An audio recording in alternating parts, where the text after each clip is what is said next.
Okay, folks, here we are again. I got in the short looking for a move, at least the prior close, just in one contract. If you see on the 5 minute here, let's change this. Okay, so if you see on the 5 minute here, I've got this trend line.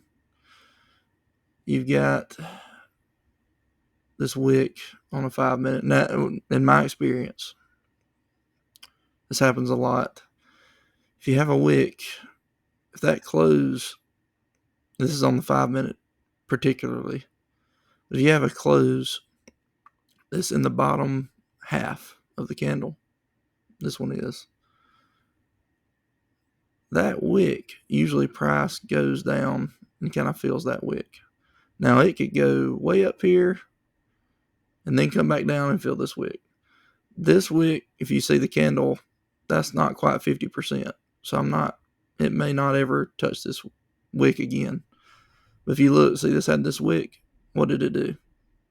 You had the close, price went up, filled where that wick was, then it came back down right here, which that's probably not quite 50%, but it did almost fill it. Here's one, went up. This one, look at this. Now this is an inside candle, so it's not quite as important, but you see how it shot up, then came back down, and what did it do? Prices came back down past this wick.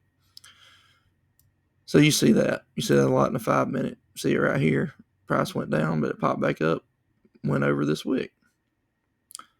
It's something in the 5 minute I've noticed. I'm sure there's a lot of reasons for it fundamentally, but just as a technical thing to look at on a chart, you see that wick right there, you can say, okay, it doesn't mean you go long right then. You say, well, there's a good chance, like 70-30, that at some point today, price is going to get at least to this high. So a good opportunity to buy would be, okay, it's going sideways here. It kind of filled it right here. So you might say, okay, this candle right here, I'm going to buy in this candle and I'm going to sell at the high of it. Well, if you'd have done that, you'd have made a little scalp. Stops below the candle. That's one way to trade. That's one technique. Okay, we're coming down. It's lunchtime. Well, okay, it's just over 1 o'clock. So really 1:30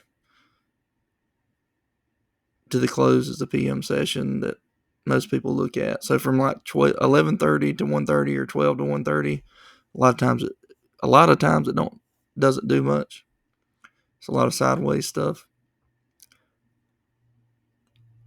The market has a mind of its own. It can always do crazy things. So that's not 100%. Sometimes at lunchtime it'll make huge moves, but that's the rarity. That's like 30% of the time.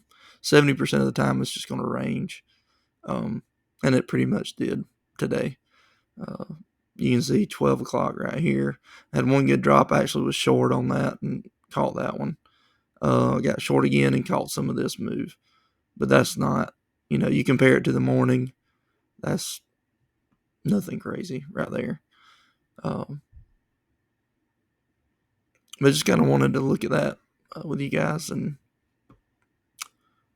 hopefully this will work out. But I got lunch coming, so I'm going to eat. See you guys.